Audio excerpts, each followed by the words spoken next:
What's up, guys? Your boy, 22K13. Gonna talk about 7 reasons why WWE breaking up the Shield was horrible for business. This comes from WhatCulture.com.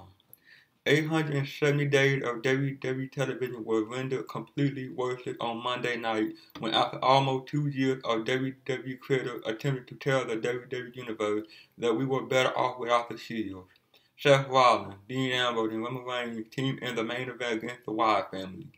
The level of stupidity and confident babyfaces, Ambrose and Reigns working alongside hand-picked yet cocky prick heel Rollins, basically because Shawn Michaels said so, boggles the mind. In fact, if there were a moment where WWE may have jumped the shark, it's here.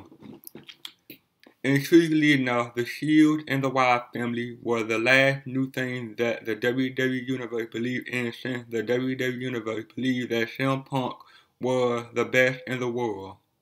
These two factions merely being in the same ring apart from each other in October 2015 is astounding. Worse yet was the idea that the repairing of the Shield was only a one-time thing, and that the unit that fans clearly believe in as a top-tier draw once stand together for good.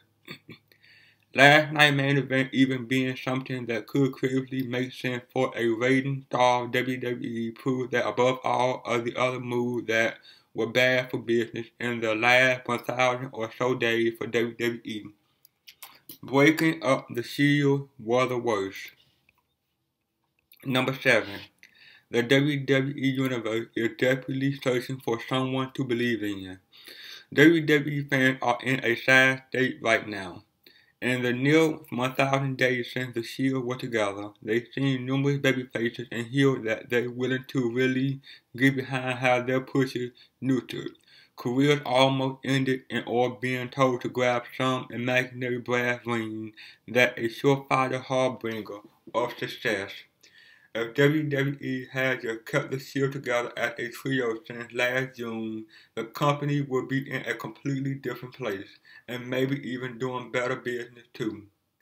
The WWE Universe is acutely aware that change in pro wrestling is afoot, as well the company fans desire change that they can get behind and fully support too. For as much as it made sense to shake up booking and create one new heel and two fresh babyfaces, sometimes you can't argue with perfection, and after Best in Evolution, the Shield was about as perfect of a fashion as wrestling has since, say, the NWO.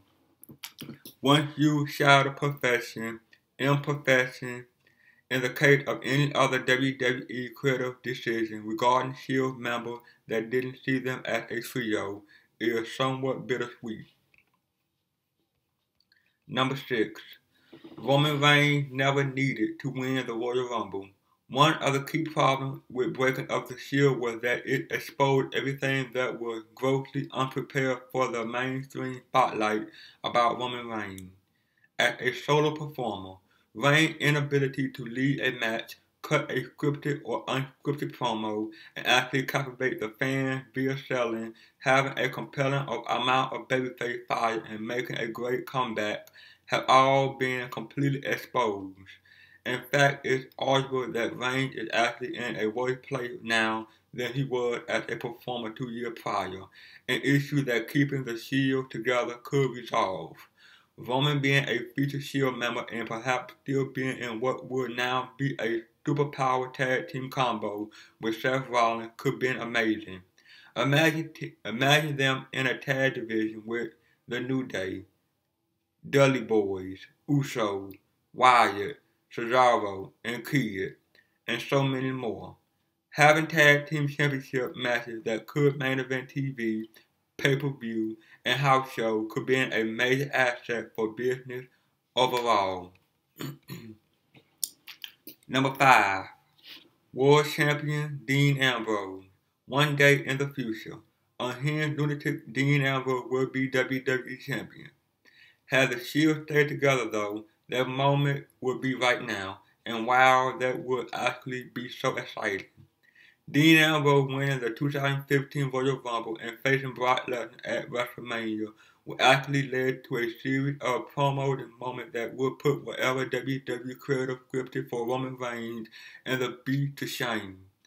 Ambrose is a far more seasoned veteran than Reigns, and though not the pretty boy marquee draw that Reigns is, Ambrose's wrestling sense is better.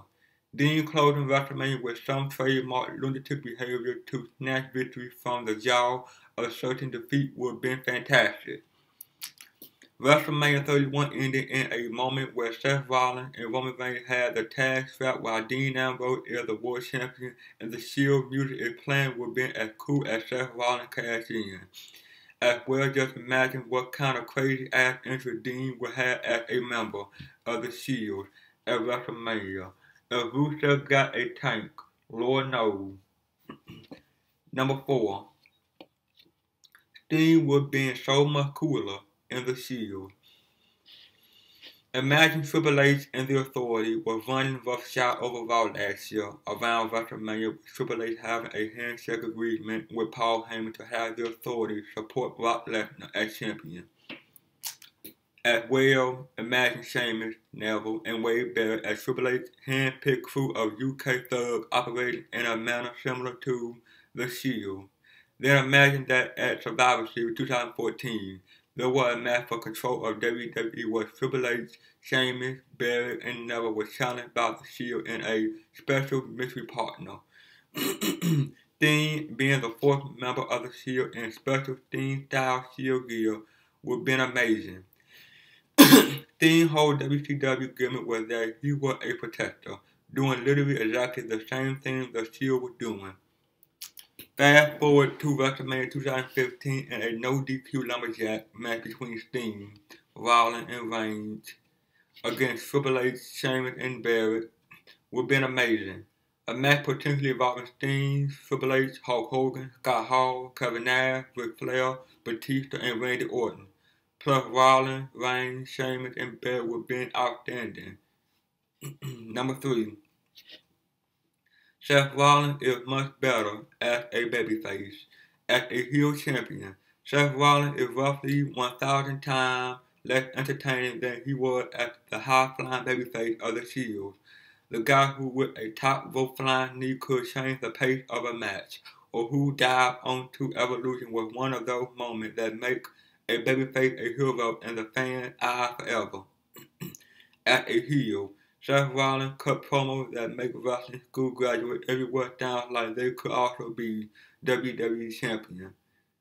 And I quote, "I'm a bad guy because I'm bad and do bad things, but actually I'm not. I'm actually a scared guy who put on my big boy bad guy boots, so boo me.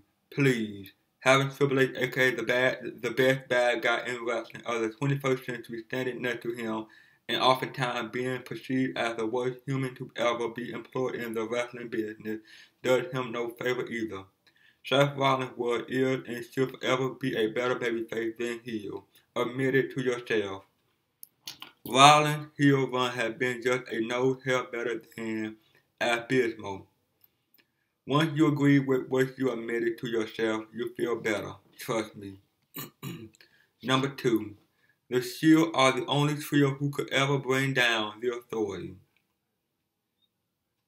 For as much as USA Network may enjoy the idea of a heel group being on top of Raw, we had Evil GM running the show for the better part of 2 decades. However, Triple H and Stephanie are 1/10 as easily hateable and easy to constantly draw heat upon than Vince McMahon. This GM situation could be a worse deal than Mike Adams' laughable run.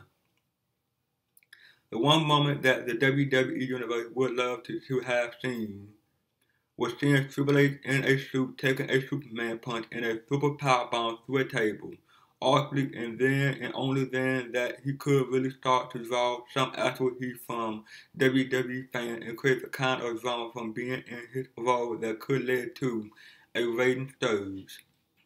And number 1, the Shield could main event WrestleMania 32 against each other. Know what would have been cool? Imagine if WrestleMania 32 happened, and the following was the case.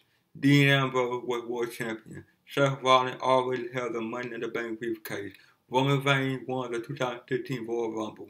The end of the 2015 Royal Rumble with Reigns, Shield brethren coming down to celebrate and then putting together that Dean was champ.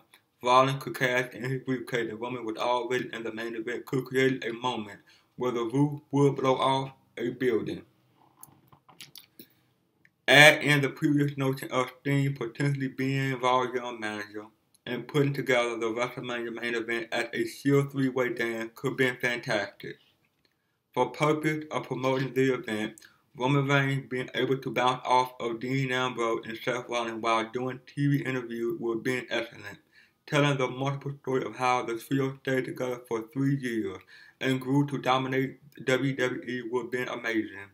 As well, imagine if having that as the main event could free up the possibility of Triple H and Paul Heyman mentoring and being in the corner of Brock Lesnar in a match where the Beast will face The Rock as mentor and cornered by Stone Cold Steve Austin. We all want that, right? Keep the Shield together. All of this would be possible. Well, that is, guys. Like, comment, subscribe. See you guys on the next one. Peace.